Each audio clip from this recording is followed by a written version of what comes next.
रूपवती बिरजा को देखकर जगतपति श्री कृष्ण में प्रेम उमड़ पड़ा। उन्होंने बिरजा को आलिंगन में बांधकर उनका बार बार चुंबन भी लिया। तदनंतर श्री कृष्ण प्रेयसी बिरजा को एकांत स्थल में ले गए, जहां उन प्रभु ने बिरजा के साथ अनेक प्रकार की रत अपनी इस प्रेयसी को पाकर बारंबार किया। कृष्ण का अमोघ वीर्य धारण करने से बिरजा तत्काल गर्भवती हो गई। उन धन्या बिरजा ने ईश्वर के गर्भ को 100 दिव्य वर्षों तक 36,000 मानव वर्ष धारण किया और इसके पश्चात उन्होंने कृष्ण के 7 मनोहर पुत्रों का जन्म दिया। नमस्कार दोस्तों, हाल ही में पंडित प्रदीप मिश्रा जी ने राधा जी के ऊपर जो टिप्पणी की है वो सोशल मीडिया पर जम के वायरल हो रही है। सामने से श्री प्रेमानंद जी महाराज जी जवाब देते हुए तू तड़ाक पर उतर आए हैं। सबसे पहले आप वो वीडियो देखिए जो सोशल मीडिया पर जम के वायरल हो रही है। भगवान कृष्ण की 16,108 रानियों में कहीं राधा जी का नाम है क्या? भगवान कृष्ण की 16,108 रानी में राधा का नाम नहीं है, और राधा के पति में कृष्ण का नाम नहीं है। राधा जी के पति का नाम क्या है? अरे बोलो जम के, अभी तो बोले थे हमारे श्रेणी जी और सब लोग बोलते थे कि हमारे यहाँ भागवत हुई, तो बताओ राधा जी के पति का नाम क्या? क्या नाम है राधा जी के पति का? अनय घोष। क्या नाम है राधा के पति का? अनय घोष। राधा जी की सास का नाम था जटिला, ननन का नाम था कुटिला। राधा जी का विवाह हुआ था ग्राम छाता। कहां की रहने वाली थी राधा? जम के बोलो। है बरसाना, पक्के में बरसाने की राधा नहीं थी, राधा जी थी रावल गांव की। बरसाने में तो राधा जी के पिताजी की कचेरी थी, जिसमें राधा वर्ष में एक बार कचेरी पर जाती थी, इसलिए उसका नाम है बरसाना, वर्ष में एक बार आना। श्री प्रेमानंद जी महाराज जी जवाब देते हुए यह वीडियो जारी की।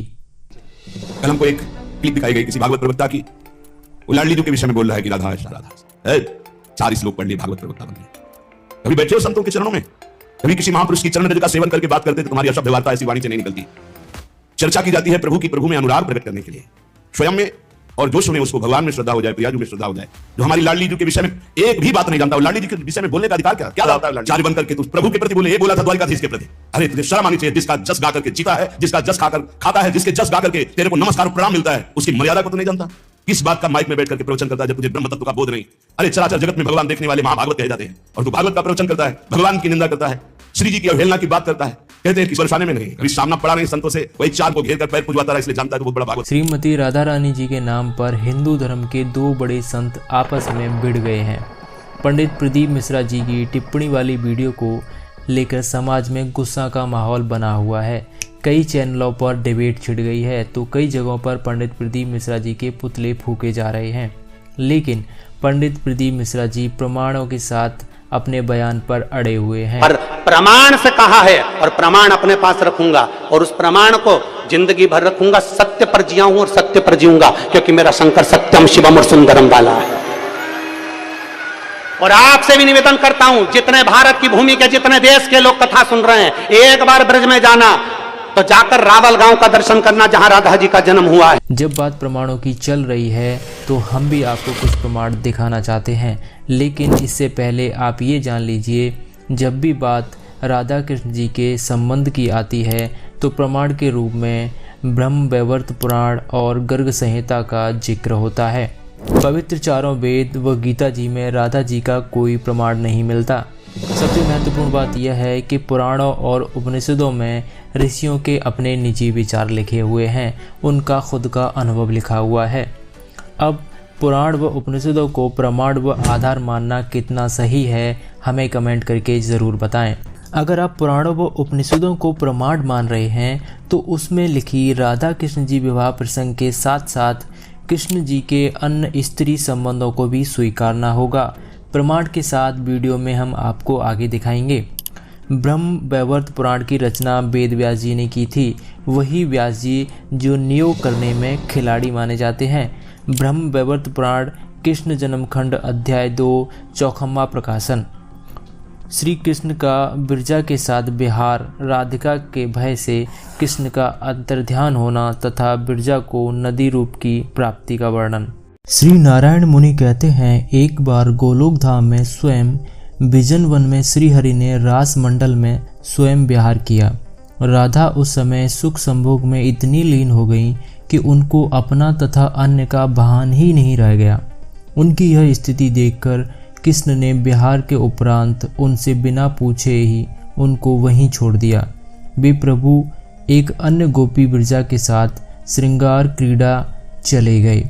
वे वृंदावन में रहने वाली सुभगा बिरजा के साथ क्रीड़ा करने लगे, जो राधा के समान ही थी। उस समय 100 कोटि गोपी सुंदरियां बिरजा की सखी थीं। वे सभी वृंदावन में रहती थीं।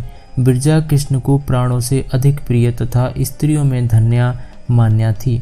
यह बिरजा जब रत्न में सिंहासनीसीन थी तब उसने देखा कि कृष्ण उसके निकट आ रहे हैं। बिरजा का मुख शारदीय चंद्रमा के समान प्रभावान था। वह मनोहर मुस्कान से युक्त वक्र चितवन से अपने नाथ कृष्ण को देख रही थी। कृष्ण ने रत्नालंकार भूषिता नव यौवन सूक्ष्म वक्ष पहने बिरजा गोपी को देखा। वह सदा 16 वर्ष की ही रहती। कृष्ण बिरजा को रोमांचित देह वाली काम बाण से पीड़ित देखकर शीघ्र ही निर्जन महारण्य में स्थिर रत्नमंडल स्थल उसके साथ विहाररत हो गए। बिरजा ने करोड़ों काम के समान रूपी वाली रत्न वेदिका पर स्थित श्रृंगार क्रीड़ा में आसक्त प्राणनाथ श्री हरि को अपने वक्ष से लगा लिया तथा वह मूर्छित सी हो गई। तथापि कृष्ण बिरजा को वक्ष से लगाए वहीं स्थिर थे। तभी राधा की सखियों ने श्री कृष्ण को बिरजा से विहारत देखकर राधा से यह सब कह दिया। राधिका उनका कथन सुनकर क्रोधपूर्वक रोदन करने लगी। इसका कारण उनके नेत्र रत्न कमल के समान वर्ण वाले हो गए। उन रूपवती बिरजा को देखकर जगतपति श्री कृष्ण में प्रेम उमड़ पड़ा। उन्होंने बिरजा को आलिंगन में बांधकर उनका बार बार चुंबन भी लिया। तदंतर श्री कृष्ण प्रेयसी बिरजा को एकांत स्थल में ले गए, जहां उन प्रभु ने बिरजा के साथ अनेक प्रकार की रत अपनी इस प्रेयसी को पाकर बारंबार किया। कृष्ण का अमोघ वीर धारण करने से बिरजा तत्काल गर्भवती हो गई। उन धन्या बिरजा ने ईश्वर के गर्भ को 100 दिव्य वर्षों तक 36,000 मानव वर्ष धारण किया और इसके पश्चात उन्होंने कृष्ण के 7 मनोहर पुत्रों का जन्म दिया। श्री राधिका कहती हैं, हे बिरजा के पति कृष्ण, आप मेरे यहाँ से चले जाएं। हे हरि लोलुप चंचल मन माले रति चोर, आप मुझे दुखी क्यों कर रहे हैं? आप यथाशीघ्र पद्मावती बनमाला अथवा मनोरमा के यहाँ जाएं। किन्वा असामान्य रूपवती बनमाला के पास जाइए। हे बिरजा नदी के पति देवेश, आप तो देवगण के गुरु के भी गुरु हैं। यह सब मैं जानती हूँ। आपका सदा मंगल हो। आप मेरे आश्रम से शीघ्र चले जाइए। दोस्तों, आप यहाँ पर लोलुप और रति चोर का मतलब देख सकते हैं कि क्या है। हे लंपट, आप निरंतर मानवों के संसर्ग में रहते हैं, अतएव आपको मनुष्य योनि मिले। आप गोलोक त्याग कर भारतवर्ष जाएं। ब्रह्म वैवर्त पुराण प्रकृति खंड अध्याय 21। श्री विष्णु जी द्वारा देवी तुलसी का बलात्कार करना। तुलसी का पतिव्रत्य भंग तथा शालिग्राम के लक्षण एवं महत्व। देवर्षि नारद जी कहते हैं, भगवान विष्णु ने तुलसी के गर्भ में किस प्रकार वीर्य स्थापित किया, कृपया कहिए। तुलसी का वचन सुनकर शंखचूड़ रूपधारी कमलापति ने हंसते हुए तुलसी से मिथ्या वचन बोले, यानी विष्णु जी ने शंखचूड़ का रूप धारण करके तुलसी से झूठे वचन बोले और बलात्कार करने की चेष्टा से उनसे झूठ बोला। और क्या झूठ बोला? श्री हरि कहते हैं, हे प्रिय, मेरा तथा भगवान शिव के बीच युद्ध 1 वर्ष पर्यंत तक चला। उसमें समस्त दैत्य नष्ट हो गए। हे कामिनी, स्वयं ब्रह्मा ने रणभूमि में आकर हम दोनों के बीच प्रेम की स्थापना कर दिया। मैंने उनकी आज्ञा से देवगण को उनका अधिकार दे दिया। शिव तब शिवलोक चले गए तथा मैं अपने गृह आ गया। यह कहकर जगन्नाथ विष्णु शयन करने लगे। हे नारद, तब रामपति ने उस रमणी के साथ रमण किया। यहाँ पर रमण करना कोई घूमना फिरना नहीं है, आगे आप देखिए। तब साध्वी तुलसी को सुख संभोग तथा आकर्षण में जब कुछ व्यक्तिक्रम का अनुभव हुआ, तब वह मन ही मन वितर्क करते हुए कहने लगी। जब भी राधा रानी और श्री कृष्ण जी के विवाह प्रसंग की बात आती है तो ब्रह्म वैवर्त पुराण का जिक्र अक्सर किया जाता है, लेकिन यह बातें और यह जानकारी उनमें छोड़ दी जाती है। कोई भी कथावाचक, कोई भी संत इस बात को कहने में सहज महसूस नहीं करता है वो नहीं कहता इन बातों को। अब आप आगे सुनिए। तुलसी कहती है, हे नाथ, आप में दया नहीं है, आप पाषाण हृदय वाले हैं। आपने छल से मेरा धर्मनाश करके मेरे स्वामी का वध किया है। हे प्रभु, आप पाषाण व्रत दयाहीन हैं, अतः आप संसार में पाषाण व्रत हो जाएं। जो आपको दया सिंधु कहते हैं वे अश्वमेव भ्रांत हैं, क्योंकि आपने अपने निरपराधी भक्त का वध दूसरों के लिए किया है। आप सर्वात्मा एवं सर्वज्ञ हैं, तथापि अन्य के दुखों को नहीं जानते। वहीं पर तुलसी ने विष्णु जी को श्राप दे दिया कि आप पाषाण के हो जाएंगे। फिर इसे ब्रह्मा जी आए। ब्रह्मा जी ने कहा कि विष्णु जी अगर पूरे पाषाण के हो जाएंगे तो सृष्टि का पालन कौन करेगा। इसलिए तुलसी जी ने उनका एक भाग, उनका एक अंडकोश पाषाण का बना दिया, जिसे शालिग्राम कहा जाता है। दोस्तों, अब आप ही निर्णय करो कि ब्रह्म वैवर्त पुराण पर विश्वास करना है या नहीं। हम अब वीडियो के जरूरी पार्ट की बात करेंगे कि क्या राधा जी को इष्ट देव के रूप में पूजने व साधना करने से मोक्ष प्राप्त हो सकता है या नहीं। प्रेमानंद जी महाराज जी तो ये कहते हैं कि राधा नाम से मुक्ति संभव है, लेकिन गीता जी इस बात का साफ साफ खंडन करती है। गीता जी अध्याय 17 के मंत्र 23 में मोक्ष मंत्र बताए हैं। अब 17वें अध्याय के गीता जी के 23वें श्लोक में कहा है कि उस सच्चिदानंद घन ब्रह्म के पाने का 3 मंत्र का जाप का निर्देश है, नथिंग एल्स।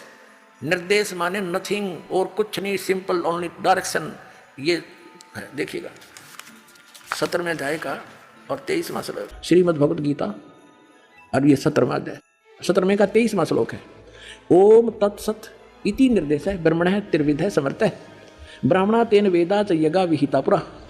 ओम ओम तत् तत् सत सत, ऐसे यह 3 प्रकार का सच्चिदानंद घन ब्रह्म, उस परम अक्षर ब्रह्म का मंत्र कहा है। अब सच्चिदानंद घन ब्रह्म परम अक्षर ब्रह्म का मंत्र ओम तत् सत, उसको पाने का। ओम तो पुण्यात्मा सीधा है ब्रह्म अक्षर पुरुष का, और जो तत् है वो अक्षर पुरुष का, और सत है ये परम अक्षर ब्रह्म का। ये भी कोड वर्ड है, सांकेतिक शब्द है। ओम और तत् जो सांकेतिक शब्द है वो दोनों मिलकर ये सतनाम बनता है 2 अक्षर का। और जिसका भी आज तक मोक्ष हुआ उन महापुरुषों ने इस सतनाम का जाप किया है। और जो सत है वो सारनाम की तरफ संकेत है, वो भी कोई अन्य मंत्र है, वो सांकेतिक कोड वर्ड दास के पास है, इस पृथ्वी विश्व में किसी के पास नहीं। दोस्तों, हमें पवित्र वेदों और गीता जी को प्रमाण मानना होगा।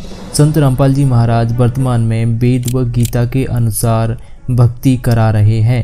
इसी भक्ति से मोक्ष संभव है, नहीं तो वर्तमान में संत एक जैसे शास्त्रों को पढ़कर भी अलग अलग ज्ञान बता रहे हैं।